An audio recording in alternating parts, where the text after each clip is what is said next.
Dear human, dear soul, I welcome you to my podcast series Conversations with the Universe.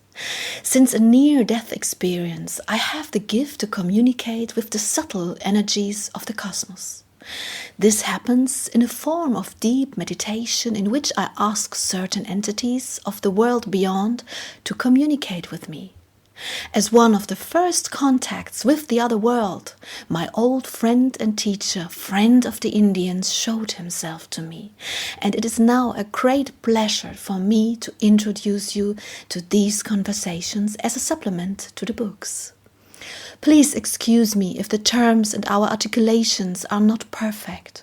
Our mother tongue is German, but we try to translate it to the best of our ability. Thank you for understanding.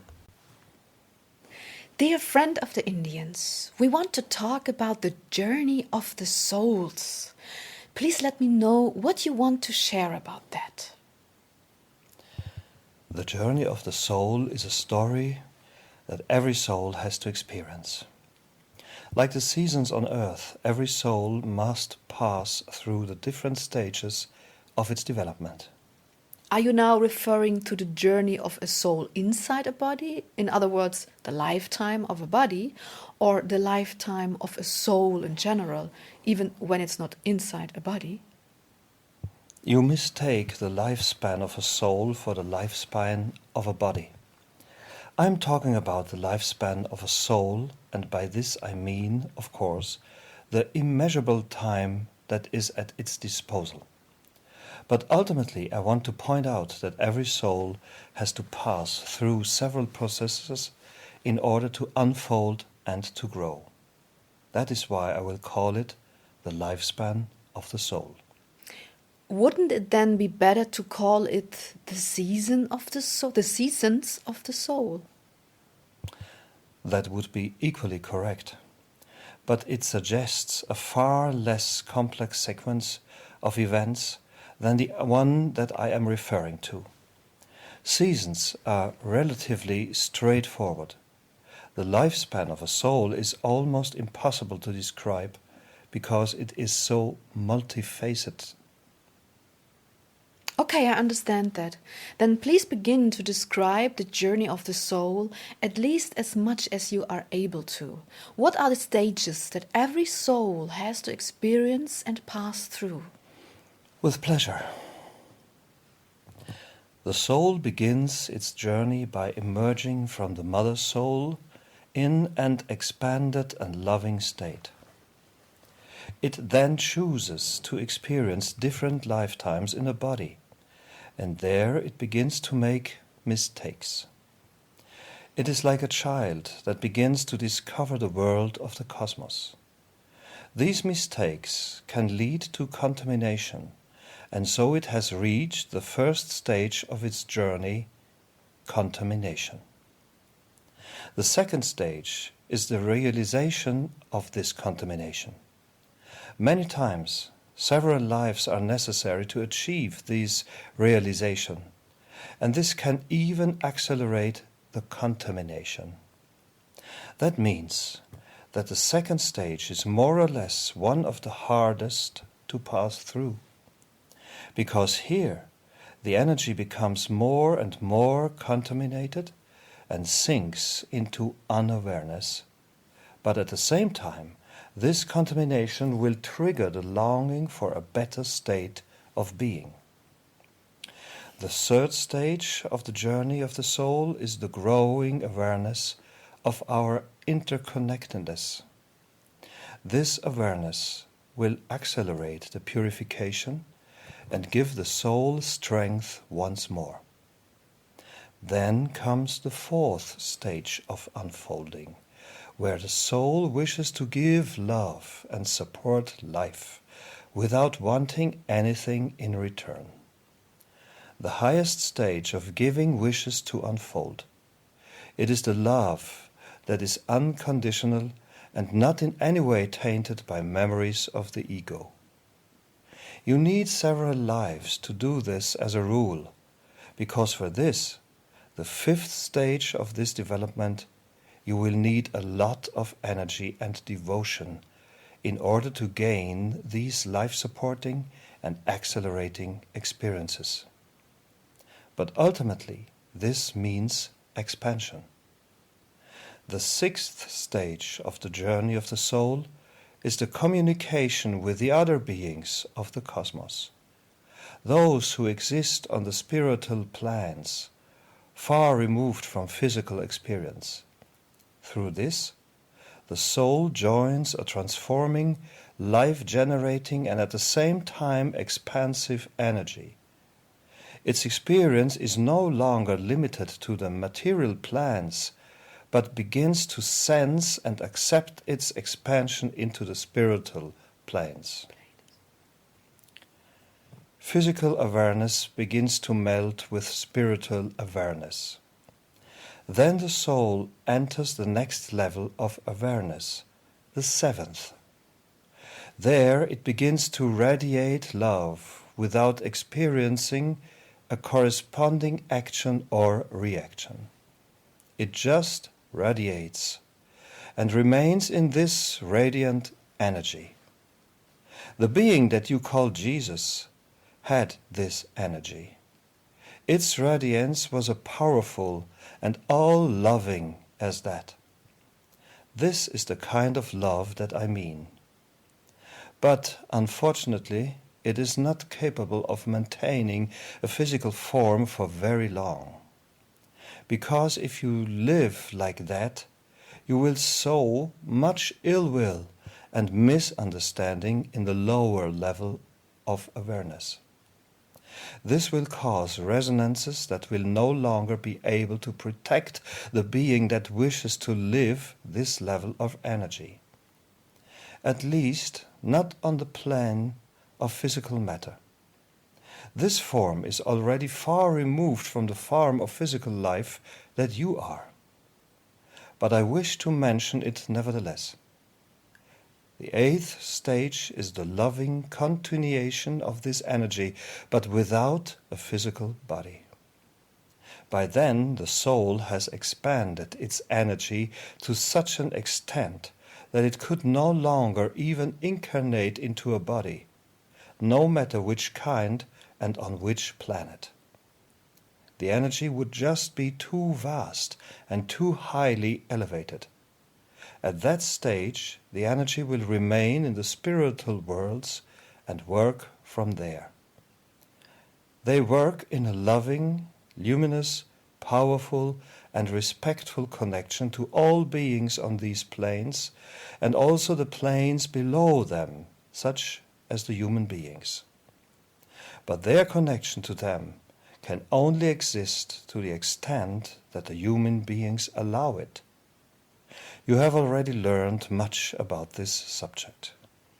Okay, and what comes after that? The next step is the transformation of the energy into the pure, powerful energy of vastness and limitlessness.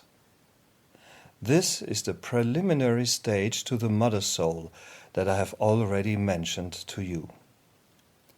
At the 10th stage, these energies, radiant in their limitlessness, choose to transform into Mother Souls. And in this stage of energy, they then choose to pass on their energy through sending out particles of themselves, which in turn will become new souls. This is the complete development of a soul, and if you wish, you can reach this state quickly, or you may wish to reach it slowly.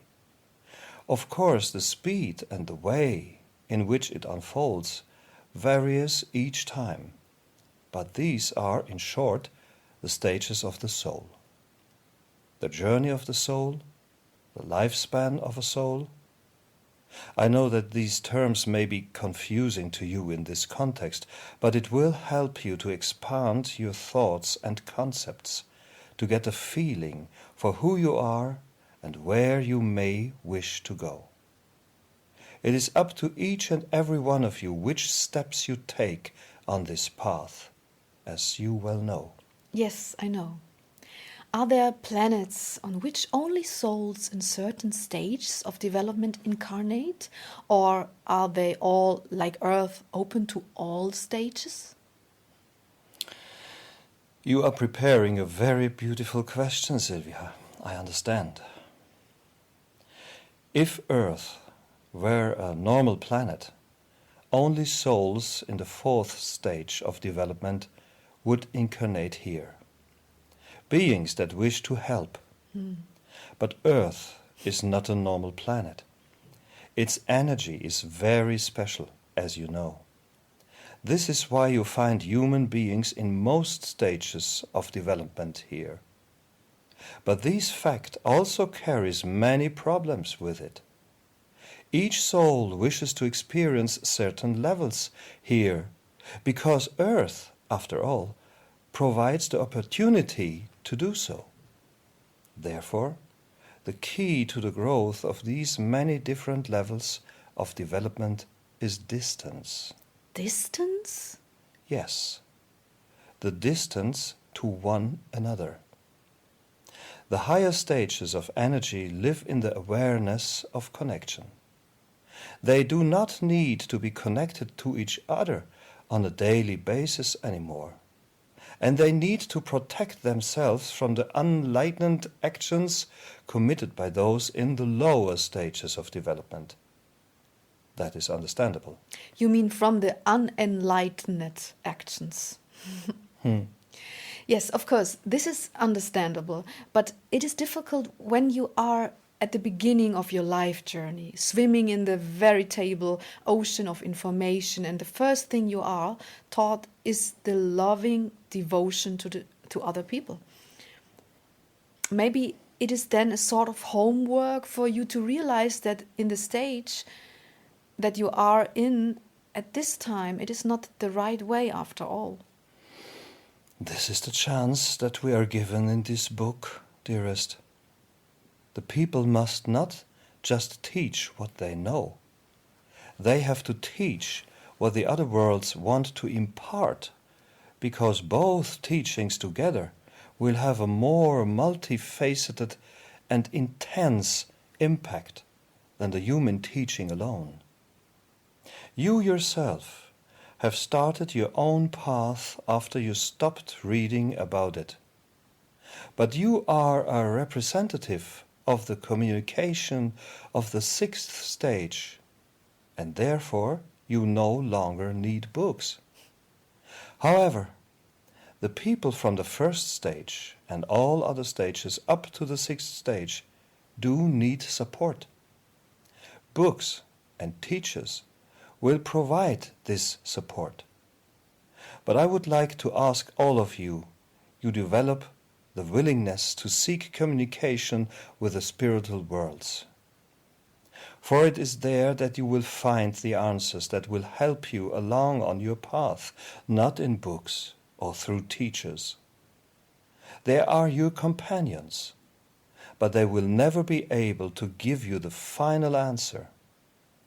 Only you, yourselves, can do this. But you will be able to do this better with our support. Okay, you have said this very well. But what I wanted to know was whether there is just one specific stage that incarnates on other planets, or whether there is a mixture there as well. That varies. Normally, there are fewer stages there. For this variety here on Earth causes a lot of suffering, and there are few planets that have as much suffering as you have. But let us not look at other planets. Let us remain here on Earth and with the human beings. Yes, of course. But I wanted to get a feel for what exactly life on Earth really means and what its opportunities are. Another question that comes to my mind is, in this context, is whether I sense this correctly, that most of the soul groups here on Earth are currently in the first stage, or perhaps in the first and second stage, right? Right, you have described this correctly.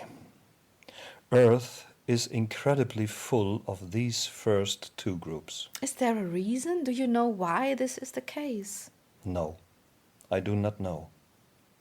Maybe it is the passion that you feel when you love that you wish to experience. It may be the beauty of this planet. But there are also other very beautiful planets. We will not find the answer to this. Maybe you should ask the Cosmic Father. Since we are talking about these definitions, please tell me, if you can, how many souls from the respective stages are currently here on Earth? The souls at stage 1 are the most frequent. Oh. Also, you find many souls in stage 4 as helpers in helping regions. Mm-hmm. Wherever there are people who help to elevate suffering, stage 4 is in evidence.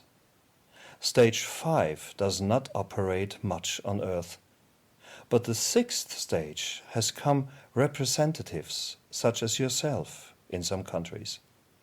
There, communication with the spiritual worlds is being taught in an effective and respectful manner. You know that the country that you call Brazil supports people that are thus gifted. Yes. There, for instance, you will find communicative soul groups. You could stay there yourself, but it is not necessary. But there are many people in this stage of development on Earth, but unfortunately not everywhere on Earth. It is not enough to focus on just one country. We hope that the people here will seek more communication through books such as this one. And what about the 7th stage, the stage that Jesus was in? There are no souls of this type incarnated on Earth at this time. You have treated this being that wanted to create this type of energy here on Earth very unwisely. But I will talk more about this another time. Stages 8 to 10 are not represented here anyway, right? Exactly. You have explained this very well. Would you like to add something else? We have captured the essential. You could stop here. Well, then I have another question, since you have just touched upon the subject again. It is about Jesus. We have learned in the chapter on suffering that it is very important to you to point out that suffering should not be viewed as a major aspect of life, but rather as a result of spiritual immobility that we need to overcome. What about the image that Jesus gave to the world and that the people worship to this day, which is exclusively one of suffering? And they do worship it. What can you tell me about the subject of suffering in connection with the stages of the development of the souls? That is an important question, dearest. And I'm very grateful that you have asked it here. The process of suffering that Jesus' soul had to go through was really sad. Even for spiritual beings like us, this realization was very, very sad. Which realization? That the spiritual immobility of the people is so strong and life-threatening that even such loving impulses as the ones that this soul brought into the world were treated like that. This image you worship and pray to is not an image of love. It is an image of caution and a warning to all those who wish to teach love and joy. If you wanted to put the work of Jesus on earth into words, they would read, "Dear human beings, if you want to fight for love, devotion and respect, you will need a lot of protection. Work in your cottages, work behind closed doors, keep a very low profile and maintain a large distance to each other, and please never go among the unenlightened multitude." Unenlightened. Unenlightened. The impulses that you wish to give will advance humankind even without you preaching before them, even without any obvious action on your part. It will suffice to impart your loving, special messages hidden from public view. I understand that, dear friend of the Indians. So the cross that the people pray to is really a warning to do all the things you have just mentioned, and it also expresses the sad realization that humanity can be extremely cruel, right? Right. Since then, no being of the seventh stage has come to Earth. And I cannot see this happening in the near future. The number of unenlightened people here is just too vast. And hence the danger. Exactly. The immobility of the first stage presents a great danger to all those less willing to suffer pain. Therefore, incarnation represents a journey into the unknown, as you would say. You are becoming downright creative. I've always been, dearest. Yes, I understand. And I know exactly what you are talking about when you mention protection. It is torture. If someone wants to be spiritual and work in connection with you while having to exist, work and persist in the world of matter, this is a real task. I know what I am talking about. I have to practice this again and again each day. I know this, dearest. But as you are experiencing, it can be done. Yes. The crucial experience is keeping your distance. Well, then we have said it all, haven't we? This was a rough outline of the journey of the soul. This in itself would be material enough to fill many books. But we can do this some other time. The funny thing is that I called my first novel Java, a soul's journey through time. Probably because a soul's journey is not limited to just one life. I know that, and I am happy if this book accompanies the people on their journey and conveys the idea of the interconnectedness of all things to them, the limitless interconnection of all things. The actions that you take, the thoughts that you live, the connections that you establish, all this will last eternally until you create balance and purify what has become contaminated. All this will always be possible. The concept of finite does not exist in the cosmos, except in your body. This is the only finite thing that you possess. This is really quite a hopeful thought. To know that even if you make mistakes, there's always the chance that you can correct them. That is basically nice, isn't it? It is. This is why I keep telling you to live your joy. There is no reason to be sad. The people can experience joy and do a lot of good for the cosmos, for themselves and their soul that way. But if they do not know this... Well, we are trying to change that. Yes, we try. Not long now and the people will read and pass on your messages. May I briefly correct you here and point out that these are not mine but your messages? You know what I mean. You are the channel that makes this possible. Well, I have another question about the energy potential on this journey. How does this happen that the energy that emerges from the source can transform and grow to such an extent that it will be ultimately become a mother soul? In our schools, they teach us that the total amount of energy always remains the same. You have grasped this very well. Indeed, you cannot understand this concept with your human mind, because for you, energy is a functional quantity that cannot grow in and out of itself. Cosmic energy, however, is a quantity that can grow out of itself, just like the flowers in your world. So this means that cosmic energy, and hence our souls, have the potential to grow infinitely big and strong. And our consciousness serves as the trigger, or how does this work? It is the awareness of this energy and the love that direct this energy. These are the cosmic Father and the cosmic Mother, which are the forces of movement and growth.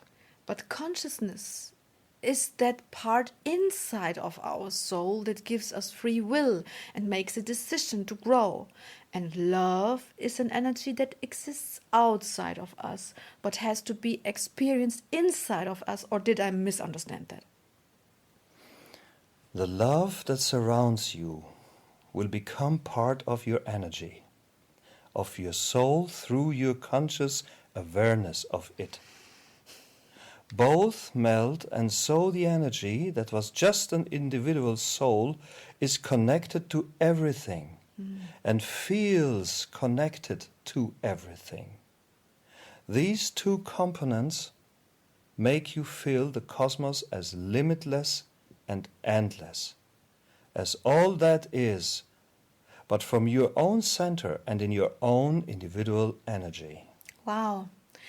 This means that the energy stays separate and self-aware, but by melding with the power of love, it thinks that it is limitless. Energy does not think that it is limitless, my dear. It feels limitless. There is a limit to my power of imagination. We have the delineations of our body, which describe the limits of our physical senses. But what are the limits of the souls, since they will ultimately be dissolved? How can energy define itself even though it feels limitless? It does so through its power, through its power potential. Like a form that is made up out of a certain power. You understand? I'm trying to imagine this through colors. There is an energy which says the color red. Then it collects experience and turns into yellow. And then it travels on, and let's say it turns white.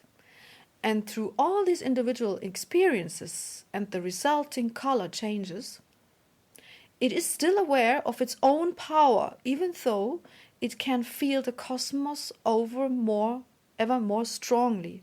Is that correct?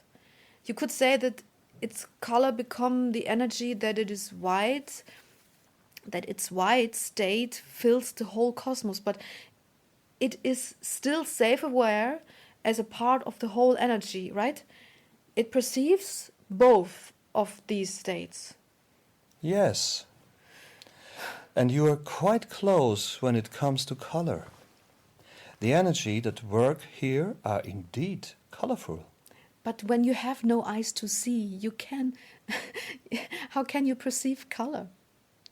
I will explain that in another book, when we talk about the spiritual worlds. Okay. So what I understood is that energy has consciousness, and on the path of attaining self-awareness, it experiences the awareness of the cosmos through the love that it accumulates.